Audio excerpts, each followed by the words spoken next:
दोस्तों नमस्कार। स्वागत आप सभी का MGV study point YouTube channel में। तो दोस्तों मिक्स क्वेश्चन सीरीज लेकर के उपस्थित है और आज की हमारी जो सीरीज है ये JMRC exam based English series है जिसमें MCQ टाइप के टोटल 10 क्वेश्चन है। तो दोस्तों ये इम्पोर्टेंट फॉर ऑल एग्जाम, सभी एग्जाम के लिए इम्पोर्टेंट क्वेश्चन है और रीट या किसी भी स्टेट टेट के लिए, सी टेट और किसी भी राज्य स्तरीय टेट के लिए important 10 MCQ type total question है। और अभी तक आपने अपने YouTube चैनल को सब्सक्राइब नहीं किया है तो ज़रूर इसको सब्सक्राइब भी करें और अपने फ्रेंड्स को भी फॉरवर्ड करें। और चलते हैं, बात कर लेते हैं। सबसे पहले तो हम बात करेंगे जयपुर मेट्रो, इसमें विभिन्न प्रकार की जो पोस्ट है उस पोस्ट के बारे में। तो सबसे पहले पोस्ट बात करेंगे स्टेशन मास्टर और ट्रेन ऑपरेटर, जिसमें इंग्लिश के MCQ टाइप के टोटल 10 क्वेश्चन होते हैं। पोस्ट सेकंड जूनियर इंजीनियर जो ट्रेड वाइज है, इसमें 5 क्वेश्चन होते हैं। और CRA कस्टमर रिलेशन असिस्टेंट, जिसमें MCQ इंग्लिश के 10 क्वेश्चन होते हैं। और मेंटेनर जो trade wise electrical electronics fitter, जिसमें इंग्लिश के 5 क्वेश्चन होते हैं। तो यहाँ पे हमने हाईएस्ट 10 क्वेश्चन लिए जो सभी पोस्ट के लिए इम्पोर्टेंट है। तो चलिए बात कर लेते हैं आगे। सबसे पहले हम यहाँ बात करेंगे कि आपको एक पैराग्राफ दिया होगा। Read the following passage carefully and answer the following question of following, कि पहले आपको ये पैराग्राफ सावधानी से पढ़ना है और पढ़ करके इसका आंसर करना है। क्वेश्चन 1 to 10, 1 से 10 तक के क्वेश्चन होंगे। तो आपको ये ध्यान रखना है कि अगर वहाँ पर आपसे इसका पूरा इंग्लिश का हिंदी ट्रांसलेट नहीं होता है तो हमें ट्रांसलेट पे ध्यान नहीं देना है, क्योंकि हमें सिर्फ आंसर के क्वेश्चन के जो आंसर है वो करने हैं। तो अब हम इसको रीड कर लेते हैं। Genius is only the power of making continuous efforts. Junior प्रतिभाशाली केवल निरंतर प्रयास करने की शक्ति है, पावर शक्ति। और जीनियस जो प्रतिभाशाली लोग होते हैं। और यहाँ पे कंटिन्यूज का अर्थ होता है निरंतर प्रयास करना या लगातार जारी रहना, इफर्ट प्रयास होता है। The line between failure and success, तो यहाँ पे कि जो लाइन है यहाँ हम कह सकते हैं एक रेखा, और सफल और असफल, सफलता और असफलता के बीच में एक रेखा है। सो इज फाइन, बिल्कुल बारीक, यानी हम कह सकते हैं बहुत ही छोटी रेखा है। That we scarcely know when we pass it, और जब हम इसको पास कर जाते हैं या हम इसको कवर कर लेते हैं उसके बाद में हम जान पाते हैं इस पंक्ति के बारे में या इस लाइन के बारे में। और अब हम आगे बात करने वाले हैं। तो यहाँ पे हमारे पास है so we find that we are often on the line, यानी हम उस समय पाते हैं कि हम उसी लाइन पे थे। ऑफन ऑन द लाइन यानी हम कह सकते हैं कि हमारे लक्ष्य के ऊपर थे, यानी कि जब लक्ष्य के पास होते हैं तो बहुत सारे लोग प्रयास करना छोड़ देते हैं, ऐसी एक कहावत है। तो हमें जब हम इस लाइन को पास कर जाते हैं या असफलता से सफलता प्राप्त कर लेते हैं तो हमें लगता है कि हम सफलता के बहुत नज़दीक थे। And do not know it, और हम नहीं जानते हैं। How many a man has thrown up his hands, how many यानी कितने, a man has thrown up, यहाँ पे थ्रोवन अप है, इसका मीन्स होता है मार डालना या फेंक देना। तो कि एक व्यक्ति है वो कितने हैंड्स एट ए टाइम, यानी कितने लोगों को मार डालता है। Hands when a little more effort, अगर वह थोड़ा सा प्रयास करता है, कि एक व्यक्ति अगर थोड़ा सा और प्रयास करता है, a little more patience would have achieve successes. और यहाँ पे हम कह सकते हैं कि एक थोड़ा सा प्रयास, एक थोड़ा सा जो कोशिश है वो हमें सफलता दिला सकता है या हम सफलता को प्राप्त कर सकते हैं। और आगे हमारे पास है एज द टाइड गोज, यहाँ पे जो टाइड है, ये टाइड का मीन्स होता है ज्वार, और ये आता है समुद्र के अंदर जिसको ज्वार भाटा कहा जाता है। और यहाँ पे कि टाइड गोज, टाइड चला जाता है, क्लियर आउट और स्पष्ट यानी साफ हो जाता है, कि हम यहाँ पे so it comes clear in, और इसलिए स्पष्ट रूप से वो कभी कभार आता भी है। इन बिजनेसेस, जो कि व्यवसायों में, समटाइम्स प्रोस्पेक्ट में सीन डार्केस्ट, कभी कभार जो प्रोस्पेक्ट, यहाँ पे हम कहेंगे कि जो व्यक्ति, हम इस प्रकार से भी देखते हैं कि कभी कभार उन्हें भी निराशा होती है, डार्केस्ट, जो कि यहाँ पे हम कह सकते हैं वैसे अंधेरा, या हम कह सकते हैं उनको भी निराशा होती है, कि जो बड़े बड़े बिजनेसमैन हैं उनको भी अपने आप में निराशा का सामना करना पड़ता है कभी कभार। When really they are on the train, जब वास्तव में वे किसी ट्रेन के अंदर होते हैं या जब ट्रेन में होते हैं।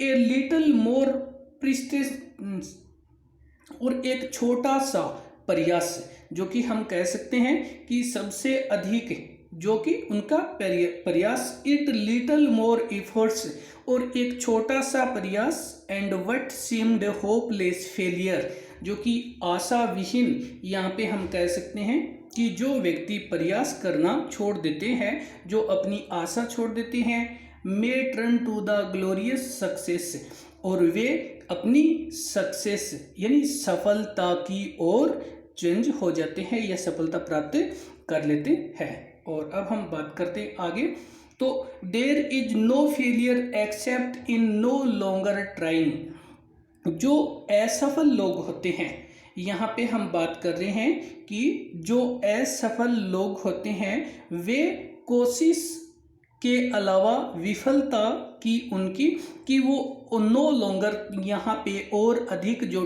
प्रयास नहीं कर पाते हैं। और there is no defect except from the within no really insurmountable barrier save our inherent weakness of purpose, और वीकनेस ऑफ पर्पज, जो कि हमारे अंदर हम कह सकते हैं कि एक हमारे उद्देश्य की सबसे बड़ी कमजोरी होती है। इसके अलावा और कोई हार नहीं होती है, लेकिन वो क्या करते हैं कि असफलता को स्वीकार कर लेते हैं। तो चलिए अब हम बात कर लेते हैं इस पूरे क्वेश्चन के साथ में। तो यहाँ पे हमारे पास क्वेश्चन फर्स्ट है, और क्वेश्चन फर्स्ट में आपसे पूछा गया है, there is failure except in no longer trying. तो यहाँ पे आपसे यह कहा गया कि जो फेलियर लोग होते हैं वो ज़्यादा अधिक लॉन्गर ट्राइंग यानी ज़्यादा अधिक प्रयास नहीं करते हैं, क्योंकि वो फेलियर जो कि हार के अलावा और कुछ स्वीकार नहीं कर सकते। लेकिन हमें क्या करना है, यहाँ पे इसमें देखना है अंडरलाइन वर्ड इज ए, यहाँ पे जो अंडरलाइन जो कलर वर्ड है वो क्या है। तो यहाँ पे हमारे पास ये वर्ड दिया गया है, ये ऑप्शन सी है, कंपेरेटिव डिग्री। तो यहाँ पे हम बात करेंगे कि हमारे पास ये है लॉन्ग, और ये होती है PD यानी पॉजिटिव डिग्री, और LONGER ये होती है CD कंपेरेटिव डिग्री, और इसकी होती है सुपरलेटिव डिग्री LONGEST लॉन्गेस्ट, ये सुपरलेटिव डिग्री होती है। तो अब हम चलते हैं बात करते हैं, यहाँ पे हमारा ऑप्शन सी है, और चलते हैं बात कर लेते हैं अगले क्वेश्चन की। तो आगे हमारे पास क्वेश्चन नंबर है सेकंड। क्वेश्चन सेकंड में आपसे पूछा जा रहा है कि how many a man has thrown up his hands at a time, underline word is verb in the sentence. आपसे ये पूछा जा रहा है कि इस सेंटेंस में जो अंडरलाइन वर्ड है, या हम कह सकते हैं कि जो ये कलर वर्ड है, तो इस कलर वर्ड में कौन सी वर्ब दी गई है, ये सेंटेंस कौन से टेंस का है। तो यहाँ पे हमारे पास दिया गया है, ये दिया गया है हैज और प्लस में V3 यानी वर्ब की थर्ड फॉर्म। जब हमारे पास हैज या हैव और प्लस वर्ब की थर्ड फॉर्म होती है तो ये हमारा ऑप्शन सी वाला प्रेजेंट परफेक्ट होता है। हैज हैव प्लस वर्ब की थर्ड फॉर्म होती है तो प्रेजेंट परफेक्ट होता है। अगर हैज हैव की जगह हैड होता है और वर्ब की थर्ड फॉर्म होती है तो ये पास्ट परफेक्ट होता है। तो यहाँ पे हमारे पास जो टेंस दिया गया है ये टेंस हैज थ्रोवन, ये दिया गया है प्रेजेंट परफेक्ट टेंस। और आप देख सकते हैं कि क्वेश्चन में पैराग्राफ में ये पंक्ति दी गई है। चलते हैं बात कर लेते हैं अगले क्वेश्चन की। तो आगे हमारे पास क्वेश्चन नंबर है थर्ड। क्वेश्चन थर्ड में which word is opposite in meaning of failure. Failure, यहाँ पे फेलियर को हम कह सकते हैं विफलता, या इसको कहा जा सकता है असफलता। तो यहाँ पे और ये हमारे पास ऑप्शन नंबर बी में दिए गए, इसका अपोजिट सक्सेस, इसको कहा जाता है सफलता या कह सकते हैं उपलब्धि। तो फेलियर का मीन्स होता है असफल और सक्सेस का मीन्स होता है सफल। और चलते हैं बात कर लेते हैं अगले क्वेश्चन की। तो आगे हमारे पास क्वेश्चन नंबर है 4। क्वेश्चन 4 में the genius is only person the power of making continues. आपको दिया गया है डैश डैश और इसके आगे होगा। तो यहाँ पे हमारे पास स्टार्टिंग में पहली जो पैराग्राफ आप देखेंगे पैराग्राफ में, तो यहाँ पे हमारे पास जो पैराग्राफ में पहली लाइन दे रखी है genius is only the power making continues, और यहाँ पे दिया गया है एफर्ट्स, जो कि एफर्ट्स दिया गया है और यही हमारा आंसर है। चलते हैं देखते हैं क्वेश्चन की ओर। तो यहाँ पे हमारे पास ऑप्शन बी दे रखा है एफर्ट्स, जो कि कंटिन्यूज के जस्ट आगे यहाँ दिया गया है। हमारा आंसर नंबर बी है। और क्वेश्चन नंबर 5, तो बात कर रहे हैं हम क्वेश्चन 5 में find out the word from the passage which means in boron. आपको क्या करना है कि फाइंड आउट करना है और वर्ड फाइंड करना है जिसका मीन्स हो, यानी पैसेज में से आपको वह शब्द निकालना है जिसका अर्थ हो इन बोरन। तो इन बोरन का अर्थ है जन्मजात, इन बोरन का अर्थ है जन्मजात। और यहाँ पे हमारे पास आंसर है इनहेरिटेड, इसका भी अर्थ होता है जन्मजात। तो यहाँ पे इसका जो आंसर है ऑप्शन नंबर ए। तो आप ये देख सकते हैं पैराग्राफ में लास्ट लाइन दे रखी है। और अब हम चलते हैं अगले क्वेश्चन की बात कर लेते हैं इसी के साथ में अगले क्वेश्चन की। तो आगे हमारे पास क्वेश्चन नंबर दे रखा है 6। क्वेश्चन 6 में man has thrown up his hands at a time dash dash underline word is. आपको यहाँ पे अंडरलाइन वर्ड दिया गया है जिसमें यहाँ पे ये कलर वर्ड है मेन। तो यहाँ पे ये जो इस सेंटेंस में दिया गया है मेन, ये हमारे पास और ये है कॉमन नाउन, कि मेन ये कॉमन नाउन है। और अब हम चलते हैं बात कर लेते हैं अगले क्वेश्चन की। तो आगे हमारे पास क्वेश्चन नंबर है 7। क्वेश्चन 7 में which of the following phrase has a determiner. आपसे ये पूछा गया कि इस पूरी जो total A B C D option दे रखा है, ऑप्शन दे रखा है, जिस ऑप्शन में से आपको ये पूछा जा रहा है कि कौन से ऑप्शन में डिटरमिनर है कि फ्रेज। तो यहाँ पे हम बात करने वाले हैं। तो यहाँ पे ऑप्शन ए है ए लिटल ये डिटरमिनर है। और चलते हैं बात कर लेते हैं। और आगे हमारे पास क्वेश्चन नंबर है 8। क्वेश्चन नंबर 8 में इन बिजनेस समटाइम्स प्रोस्पेक्ट में darkest when really they are on the turn underline word is. आपको ये कहा जा रहा है कि इस क्वेश्चन में कि अंडरलाइन वर्ड यानी जो यहाँ पे जो रेड वाला ये जो कलरफुल वर्ड है इसका आपको पूछा जा रहा है कि ये क्या है। तो यहाँ पे ये दिया गया, तो ये हमारा ऑप्शन नंबर सी सही है, ये है मॉडल। और यहाँ पे ये मॉडल है मे। इस मे का प्रयोग किया जाता है जब संभावना, जब प्रेजेंट में कोई संभावना व्यक्त की जाती है, या जब हम किसी को आशीर्वाद देते हैं may you God success, may you live long, या जब किसी को आशीर्वाद या क्रश या विश की जाती है तो मे का प्रयोग होता है। और चलते हैं साथ में अगले क्वेश्चन की ओर। तो आगे हमारे पास क्वेश्चन नंबर है 9।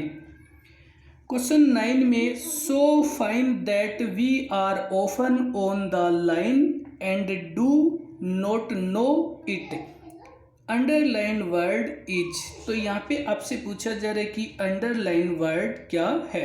तो यहाँ पे अंडरलाइन वर्ड है ये, इस ओन के नीचे अंडरलाइन है और ये अंडरलाइन वर्ड आपसे पूछा गया है। तो इसमें ओन ये है प्रीपोजिशन, ऑप्शन ए की प्रीपोजिशन है ओन, और ओन का प्रयोग किसी डेट के पहले, फेस्टिवल के पहले, और किसी की वस्तु कोई ऊपर होती है और वो वस्तु उसको टच करती है तब ऑन का प्रयोग करते हैं।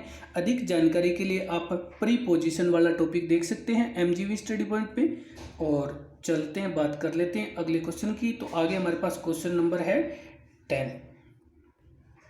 क्वेश्चन 10 में हम बात करने वाले हैं the line between failure and success is so fine that we scarcely know when we pass it.